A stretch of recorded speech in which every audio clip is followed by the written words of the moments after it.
Tapos, isunod mo yung mga Latin. Yan, lahat ng mga Latin na yan. Lublob mo na yan. Ang dami talaga, sir. Daming-dami talaga. Pinasakit mo lang yung ulo mo dyan. Ang daming babasahin. Ba't kailangan pa Sir, parang maghirap? ako mababalik nito.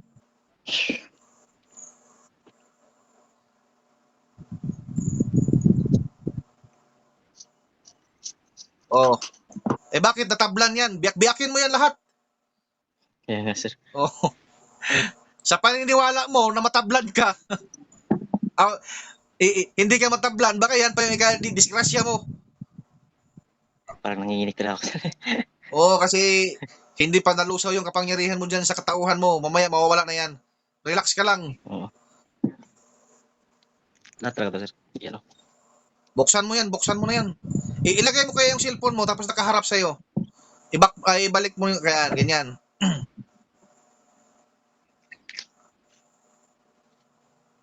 Anong laman? Okay, sir. Pinagluloko lang kayo, hayop na yan.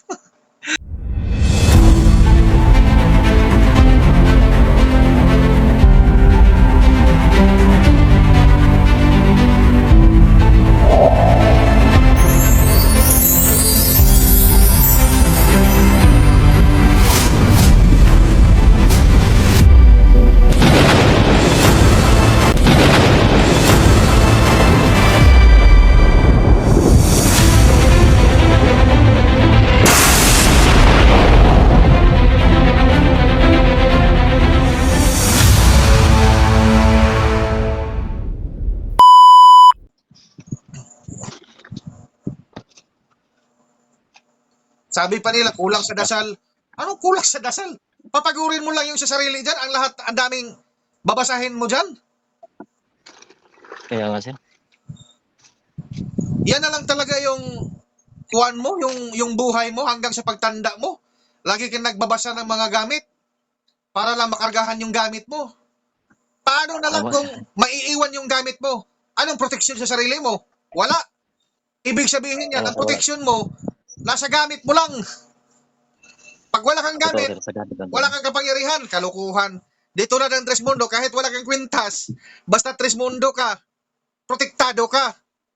Basta Kahit wala kang buo ang kwintas at kahit paniniwala wala ano. mo. Wala, kahit wala kang kwintas. Sige, iano mo yan. Ano, sir? Ilublob mo na lahat yung Latin. Yan, walang, Ito, sir. sama mo na rin yung Latin mo, basta Latin. Pinapahirapan nyo lang yung buhay nyo dyan eh. Tapos, ayan, yung mga medalyon mo. Ano bang bertod yan? Ito, sir. Ayan, yung sinturon mo, anong bertod yan? Pangkalatan mo to, sir. Panggira. Panggira na hindi tablan.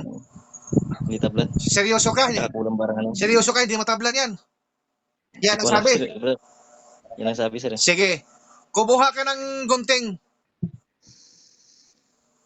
Kundi, sir. Oo, kailangan gunting-guntingin natin yan.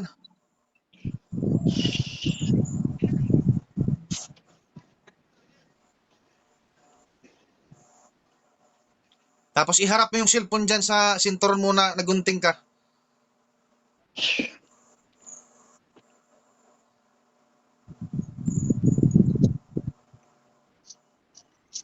Oh. Eh bakit natablan yan? Biyak-biyakin mo yan lahat. Kaya nga, sir. Oh. Sa paniniwala mo na matablan ka. Hindi ka matablan, baka yan pa yung disgrasya mo. Parang nanginginig talaga ako, sir. Oo, kasi hindi pa nalusaw yung kapangyarihan mo dyan sa katauhan mo. Mamaya mawawala na yan. Relax ka lang. Oo. Lahat talaga to, sir. Yan, Buksan mo yan, buksan mo na yan. Ilagay mo kaya yung cellphone mo tapos nakaharap sa'yo.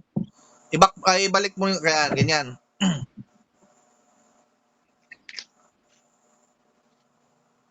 Anong laman? Okay, sir. Pinagluloko lang kayo, hayop na yan. Magkano nagastos mo lahat yan? Bigay lang to sa powder namin, sir. Binigay lang yan sa'yo. Oo. Nako.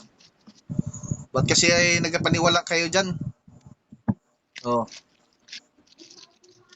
Yan ba yung may kabal? Panggira? Gunting pa lang yan ha? Gunting pa lang yan. Hindi pa itak ginagamit sa'yo. Kaya nga, sir. Pag putol-putulin mo na lang yan, ganyan. Tapos ilublob mo na yan. Yan. Para lang makapasok ng tubig dyan. O yan, lublob mo na yan. Tapos yung mga grapa, buksan mo bago mo lublob. Buksan to lahat. Oo, buksan yan.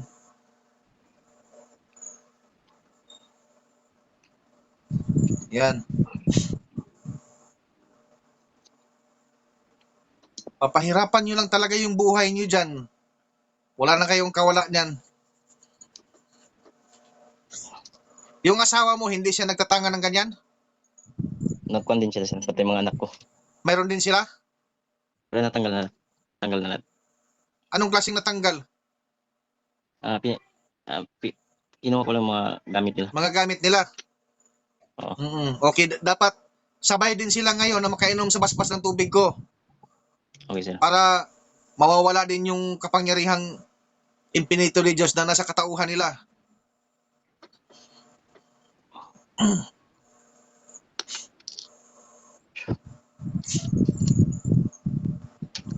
Nako. Ang hirap ng buhay niyan. Pinapahirapan nyo lang talaga yung buhay nyo dyan. Sobra, sir. Isang balde na ngayon gamit ko. Oo. Alam nyo, sa totoo lang, ang sarap ng buhay pag wala kang ganyan. Totoo, sir. Pati itong mga mutya, sir. Okay, sama mo na yan, lublob dyan. Walang yan na yung mutya na yan. Alam nyo, kayo mga tingiro, kayo, pag makakita lang kayo ng mga kakaiba, mutya na agad, ano? Yan, ikuan mo na yan. Lublob mo na yan. Ang bangkil, sir.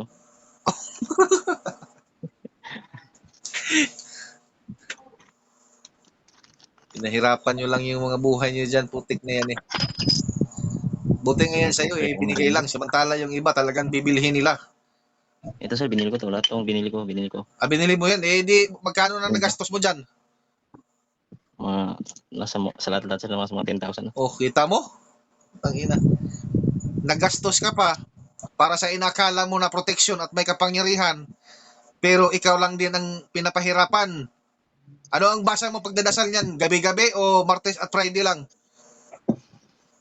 Gabi-gabi, sir. Basta gabi-gabi. Araw-gabi. O, kita mo? Araw-araw, gabi-gabi? Ay, nakakapagod yung ganun. Ano yung isang sinturon? Parang host to siya, sir. Host. Kaya mong putulin yan? Yes, sir. Putulin mo yan. Gaano ba kalakas ang kuha niyan, kabal niyan?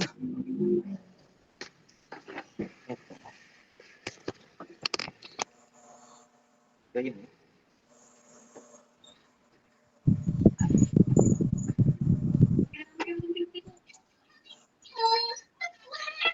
papel, sir. Anong laman? Papel. Papel. Oh. Kita mo? Gunting pa lang yan ha. Tumalab na. Kaya nga, sir. Sige. I-DN mo para mabasa lahat. Yan. Tapos pondo. Tutok mo yung camera. Yan. Pondo lang ha. Sige. Sa pangalan sa Mundo ako siya. Busaw ka na. Sige. Kuha kayo ng malamig na tubig. Kayo mag-asawa. Okay, sir. At yung anak mo para kasama sila. Iharap nyo sa kamera nyo para huhugutan ko kayo. Okay, sir. Wait, sir. Mal, baka tuloy. Ako, kayo sa kapasok siya. Ito, dali. This is, sir. Parang nainitan ako, sir. Kaya pawis ko. Ganun talaga yan. Pero medyo okay na makukunti ngayon, sir. Pero init lang talaga ngayon. Nawala na yung panginginig ko. Nawala na kasi lahat ng gamit nyo ay lusaw na yon. Wala nang kapangyarihan yon. Mas pinakamaluwag pa to ngayon pag makainom na kayo ng basbas ng tubig ko. Sir, nandito sa tubig, sir. Hawakan nyo yan. at harap kayo sa kamera. Hindi. Gusto ko makita kayo. Ah. Oo. Apakan mo. Apakan mo isa. Ilan? Isa, isa. Yan, ganyan. Teka ko lang. Sa pangalan Tres Mundo Agos Larry. Pasok. Yan, sabay-sabay niyo pag-inom. Huwag kayong aalis sa kamera ha. Huhugutan ko kayo. Sige, inumin niyo yan.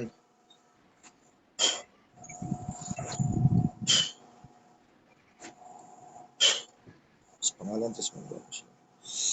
Ito sa Spirit at ang habog.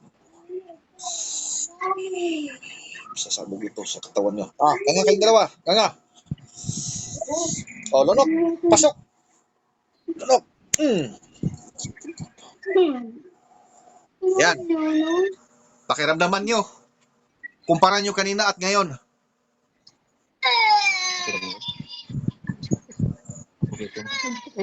Okay na ako, sir.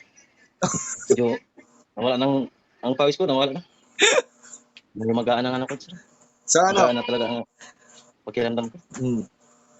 Hindi na katulad kanina. Hindi na talaga kanina. Iba na. Ngayon. Pang masarap yung ginawa ko. At masarap din yung tulog nyo mamaya. Sana nga, sir, minsan hindi kami makatulog, sir. Oo, maniwala kayo sa akin. Masarap ang tulog nyo yan. Siya talaga, sir, halos hindi makatulog.